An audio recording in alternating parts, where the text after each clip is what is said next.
Hi, I'm Pedro Marcelino, a 2D animator and director. I'm gonna be an instructor with Maru in the anime training program. I started to work with animation in 2009. In that time, I was working as a comic artist and an illustrator. I started to study with many teachers in Brazil.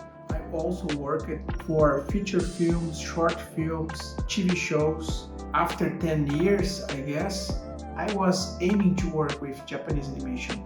I started to looking for companies, to looking for projects to start to work with anime. I had my first experience to working with Japanese companies and learning the Japanese pipeline, how to deal with timesheets, how to split the animation in the main phases like Genga, Doga, and Shiage. I've never stopped to work with anime. The cycles will work like this. We will have 4 main subjects: drawing, painting, storyboard, and animation.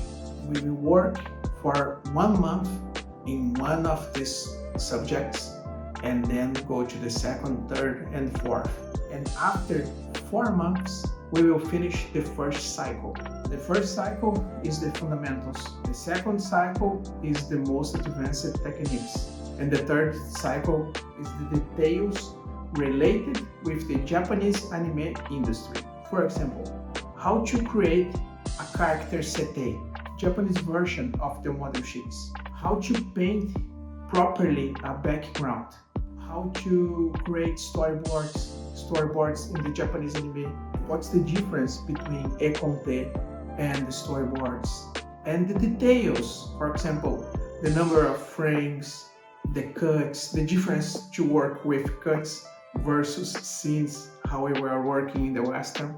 We will have assignments for all the subjects, for all the cycles. The assignment will work like this. Before the class, you will receive an assignment 1 week before. You will create the drawings, the paintings, and will deliver it. After that, me and Maru will revise and we will make corrections, suggestions. So the meetings are related with your assignments, like a supervision of professional animator that is mentoring his disciples or his colleagues. We will work, me and Maru, in your project, and we will do the corrections and the suggestions before the meeting and during the meeting, commenting, explaining, and after that you will go to the revisions and to the next assignment. So if you are looking for a proper training in anime, apply to our course that we are sharing a lot of concepts, a lot of techniques with you. Thank you so much.